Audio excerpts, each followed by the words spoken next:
देव की जय। सदगुरु श्री कबीर साहेब की जय। विश्व वंदनीय संत सम्राट बंदी छोर सदगुरु श्री कबीर साहब जी, मेरे हृदय मंदिर के आराध्य परम पूज्य सदगुरु श्री मान साहब जी, पूजा के योग सभी संत समाज, मैं चरण कमलों में सिर झुका के त्रिवार बंदी करता हूँ। बोलिए श्री सदगुरुदेव की जय। सदगुरु श्री कबीर साहब जी विचारमान, अच्छे, पवित्र हृदय के संत थे और पारखी संत थे। पारखी उसे कहते हैं, पार और खी। पार जो संसार से पार हो जाए, अपनी नाव को खे करके मनुष्य तन में आकर के और संसार सागर से पार हो जाए, वो पारखी है। और जो सारे संसार के लोग जितने भी हैं, वो सब नाव तो चला रहे हैं, लेकिन जैसे ताल में नाव चलाने वाला ताल में ही रहता है, नाव उसकी ताल से पार नहीं हो पाती। इसी प्रकार से गंगा, यमुना, जो बड़ी बड़ी नदी, समुद्र, इनमें लोग नाव भी चलाते हैं, जहाज भी चलाते हैं, लेकिन वो नाव और जहाज उसी में रहते हैं। ठीक इसी प्रकार से जितने भी सारे संसार में तंत्र मंत्र, जादू टोना, हवन होम, भरम कल्पना, कथा, रामायण, भागवत, जितने भी ये पढ़ने वाले हैं और विषय वासना में फंसे हुए हैं, तो इनकी समुद्र की नाव, गंगा यमुना की नाव और तालों की नाव के समान है। इसी में ये भरमते रहते हैं और घूमते रहते हैं। और सदगुरु श्री कबीर साहब जी की वो नाव है कि जो इस संसार सागर से पार करने वाली नाव है, उसी में घूमने वाले नहीं। जिसके अंदर से विषय विकार दूर होंगे, जिसके अंदर से भ्रम दूर होगा, जिसके अंदर से कल्पना दूर होगी, जो विषयगामी नहीं हो, विषय वासना से दूर रहे, वो अपनी नाव इस संसार से पार कर सकता है। नाव जब पार हो जाएगी तो जो नाविक है वो उतर जाएगा। जो नाव ये शरीर है और इसको खेने वाला जो मल्लाह, ये चेतन जीव है। फिर ये संसार भी छूट जाएगा और ये नाव रूपी शरीर भी, दोनों छूट जाएंगे। अकेला जीव अपने स्वरूप में ठहर जाएगा। ये निर्णय बंदी छोर सदगुरु श्री कबीर साहब जी का है। और जो भी इस निर्णय को समझेगा, जो इस निर्णय को जानेगा, वो भाव बंधनों से पार हो जाएगा। जो इस मनुष्य तन में आकर के इस मनुष्य तन का महत्व समझेगा, वो बचेगा। और जिसने विषय विकारों में इस मनुष्य तन को खो दिया, संसार में मौज लेता रहा, भ्रम में भूला रहा, धोखे में भूला रहा, संसार में रीझता और जाता रहा, तो संसार सागर से वो पार नहीं हो पाएगा। संसार में गोता खाएगा। ऐसे लोग भेजा जग में, ज्ञान कथे और न भरमाए, स्वयं बचे न दूसरे को बचाए, धोखे में जे जन्म गमाए। ऐसे ऐसे लोग हो गए जो संसार में स्वयं भूले और दूसरों को भरमा दिए, स्वयं ठग गए और दूसरों को ठगते रहे। जो ठगेगा वो तो ठगियाई में आएगा ही आएगा। जो दूसरे का गला काटेगा उसका गला कटेगा ही कटेगा, इसमें तो कोई दो राय की बात नहीं। चोरी करता रहेगा, दूसरों को परेशान करता रहेगा, जिन्होंने माल कमाया है रखा है उनके माल को कोई चुरा के ले जाएगा तो उनको कितना दुख होगा, भारी दुख होगा। दुख तो होगा ही होगा। और कब तक दुख देता रहेगा? दुख बहुत है संसार में, और दुखी करने वाले भी लोग बहुत हैं संसार में। बचने के लिए तो भाग रहे हैं, पर बचने की युक्ति उनके पास में नहीं है, बचने का ज्ञान उनके पास में नहीं है। बचना तो सभी चाहते, मुक्त तो सभी होना चाहते हैं। जोगी, जंगम, सेवड़ा, दरवेश, ब्राह्मण, सन्यासी, ये सारे के सारे मुक्त होना चाहते, मुक्ति की बात भी करते, लेकिन जिन बंधनों को छोड़ने से जी मुक्त होता है उन बंधनों को छोड़ना नहीं चाहते। उन कर्मों को त्यागें, जिन कर्मों के द्वारा बंधन होता है उन कर्मों को त्यागें तो जीव मुक्त हो। बंधनों के कर्मों को ये जीव त्यागता नहीं तो मुक्त कैसे होगा? नहीं होगा। बंधन के कर्मों को त्यागे तब होगा जीव मुक्त। बंधनों के कर्मों को जब जीव त्याग देगा तो ये जीव मुक्त हो जाएगा। लेकिन बंधनों के कर्मों को त्यागता नहीं, भूल को त्यागता नहीं, भरम को छोड़ता नहीं, विषय को दूर करता नहीं, कपट को दूर करता नहीं, भूल को त्यागता नहीं और मुक्त होना चाहता है। जीव स्वतंत्र, अजर, अमर, अखंड, नित्य स्वयं स्वरूप है, ज्ञान स्वरूप है। तो इसको भी लोग ब्रह्म कह के, आत्मा कह के भरमाते हैं कि तू ही ब्रह्म है, तू ही आत्मा है, तू ही पीव है, तू ही शिव है। ऐसा कह के इस जीव को भरमा देते, भुला देते। और जीव बेचारा क्या करे? वो समझे इतने बड़े बड़े ज्ञानी जो ऐसी बात कह रहे हैं तो बात सही हो सकती है। जब विवेक विचार रूपी नेत्र खुलते हैं, जब सदग्रंथों को जब पढ़ते हैं, बड़े बड़े पारकी संतों के पास हम बैठते हैं, जब निर्णय समझ में आता है कि अरे ये तो ये ईश्वर आत्म परमात्म ये तो सब माया गुरुवा लोगों का भ्रम है, तब जीव छूटता है। सहज पता ही नहीं चलने देते।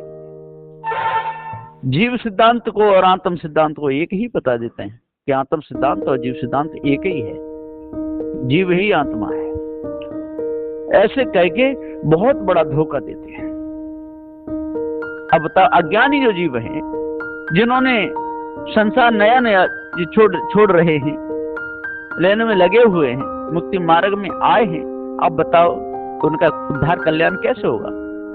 वो भी बेचारे इसी भूल में भरम जाएंगे, धोखे में। और जब तक हम नित्य सत्संग नहीं करेंगे तब तक हमारा मन निर्मल होगा। करिए नित्य सत्संग को, व्याधा शकल मिटाए, यह अवसर तब ही मिले, दुर्लभ नर तन पाए। संतोषम परम सुखम, संतोष ही परम सुख है।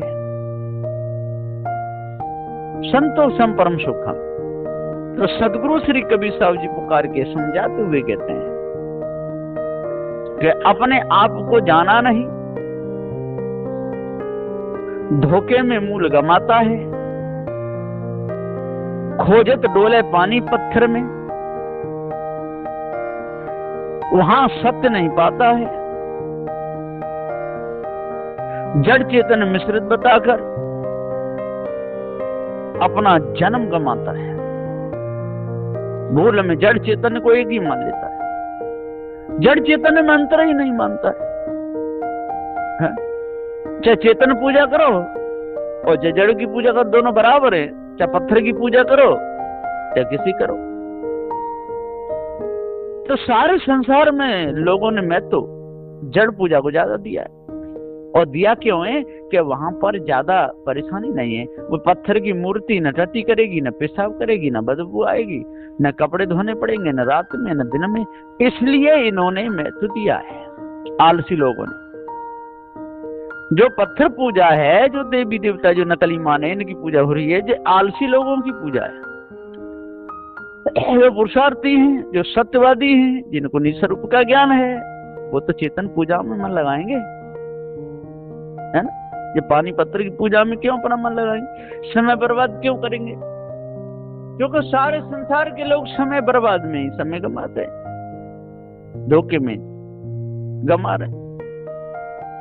और उल्टे सीधे खूब साखियों को याद कर लेते हैं, प्रभु नीला तेरी अजब निराली है, खूब गाते हैं, हे प्रभु, हे परमात्मा, तेरी नीला बहुत अजब निराली है अजर अमर अज निराकार, परमेश्वर देह कभी न धरे, बिन पैर चले बिन कान सुने, बिन हाथ करोड़ों काम करे, हर घट में भगवन वास तेरा हो, महाप्रलय तो भी न मरे, प्रभु नीला तेरी अजब निराली है। खूब तेरी नीला अजब निराली है, गजब की है। इसी में पूरे समय को बिता देते हैं, धोखे में। समय जा रहा है, भूल में समय जा रहा है। अब बताइए इनकी भूल कैसे मिटेगी? और भूल में मिटेगी तो मिटे कैसे? मिटाने वाला भी तो कोई नहीं होना चाहिए। भूल मिटती नहीं, भूल को मिटाने वाला भी कोई मिलता नहीं। और भूल को मिटाने वाला मिल भी जाए तो ये भूल मिटवाना नहीं चाहते, है ना। अब किसी को डायबिटीज का रोग हो जाए, शक्कर का रोग हो जाए, और मिठाई उसको प्रिय हो, और डॉक्टर उससे मना कर दे कि देख भैया तू ये चीज नहीं खाना, नहीं तो तेरा ये रोग ठीक नहीं होगा, तब भी वो समय समय पर चेक करवा करके हाँ नॉर्मल आ गए तो तुरंत खा लेगा, तो फिर बढ़ जाएगी, और फिर करवाएगा और फिर खा लेगा तो फिर बढ़ जाएगा। इसी प्रकार से सदगुरुदेव जी कहते हैं कि संसार में आकर के कोई कोई लोग भेद को जान तो लेते हैं, लेकिन जान बूझ करके भी त्याग नहीं कर पाते। जान बूझ जो कपट कर दो ते असमंदन कोई, कहीं कबीर तेई मुड़ को भला कौन बुध हो। अब बताओ ऐसे मुड़ों का कैसे भला हो? सबको मालूम है कि ब्रह्म सिद्धांत आत्मवादियों का है, ये आत्म सिद्धांत व्यास का चलाया हुआ है, किसको नहीं पता? पता है। और फिर भी धोखे में समय गंवावे, निस्वरूप को भूला रहे, चेतन को ईश्वर का अंश बताता रहे, नानक विकारी बताता रहे, प्रसन्न बताता रहे, विकारी बताता रहे, तो कितना बड़ा धोखे में है? स्वयं धोखे में और दूसरों को धोखे में डालता है। अब कैसे इस भाव से पार होगा? भवसागर से पार होने के लिए युक्ति चाहिए, नाव भी ठीक ठाक चाहिए, बल्ली भी ठीक ठाक चाहिए, चलाने का ढंग भी आना चाहिए, तब पार होगा। तो ये भवसागर, ये सागर है ना, ये संसार ही भवसागर है, विषय विकार और भ्रम यही तो भवसागर है। इसमें नाव भी सही चाहिए, मन तन चाहिए, चलाने वाला केवट भी ये चेतन जीव सही चाहिए, और चलाने का ढंग भी सही आना चाहिए, तब पार होगा। नहीं तो संसार की चमक दमक में संसार के रूपों को देख करके भूल जाएगा।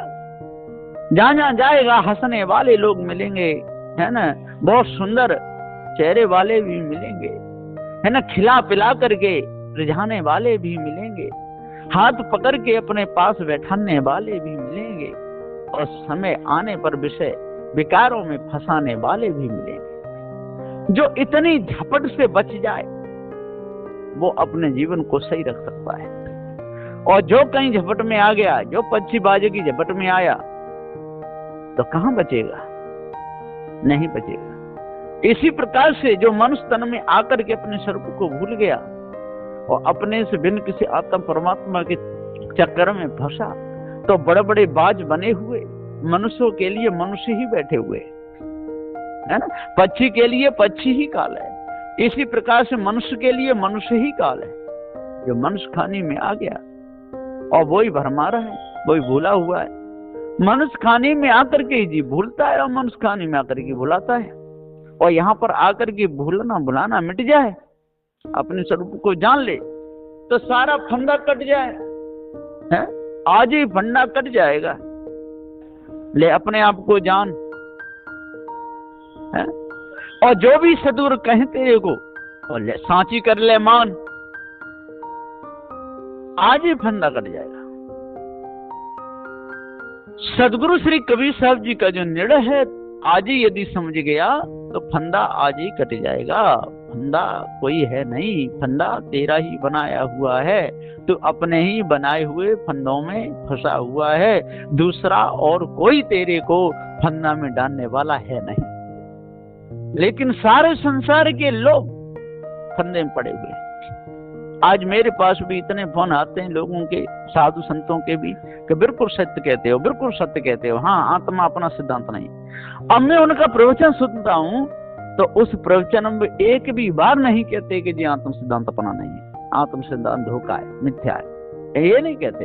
फोन करके इतना तो कह देते हैं कि नहीं साहब आप एकदम सही बोले, ठीक बोले, आपका निर्णय बहुत बढ़िया है, आपने ये बहुत छिपी हुई कमी पकड़ी है ना। लोग बहुत जीव को आत्मा आत्मा कहते हैं, ऐसे तो कहते हैं। अरे भाई जब आपकी बात समझ में आ गई और पूछते भी हो तो फिर उस आधार से चलना चाहिए ना, है? पहले निर्णय में ही कह देना चाहिए कि देखो भाई ब्रह्म सिद्धांत आत्म सिद्धांत तो ये अपना नहीं है ना। कबीर साहब का सिद्धांत है जीव सिद्धांत है, पारक सिद्धांत है, चेतन जीव सत्य है, जड़ और चेतन दोनों वस्तु हैं, तीसरी और कोई है नहीं। ये ईश ब्रह्म आत्म परमात्म ये सब मायावी गुरबा लोगों की भूल है। अब यहां से जब चलेगा कहेगा तभी तो भूल से दूर होगा, भरम से दूर होगा, है ना। और निर्णय करेगा नहीं और प्रवचन 2-2 घंटा बोलेगा, स्वयं में भूला है, दूसरों को भी भुला रहा है। और तेरी समझ में यदि निर्णय आ गया तो दूसरों को बताने में फिर डरता क्यों है ना। सत्य तो स्वीकार सबको ही करेंगे और करते हैं। इसलिए सदुदेव कहते हैं कि स्वयं निर्णय को जानो और स्वयं निर्णय बोलो, स्वयं बंधनों से छूटो और स्वयं दूसरों को छुड़ाओ, तो सभी प्रकार की कालमा मिट जाएगी। तो अपने आप को जाने, भ्रम को मिटाने, भूल को दूर करें और अष्टमासव धारण करें, 10 दोषों पर विजय प्राप्त करें ना। बस इन्हीं वचनों के साथ में मैं अपनी वाणी को विराम देता हूँ। बोलिए श्री सद्गुरुदेव की जय।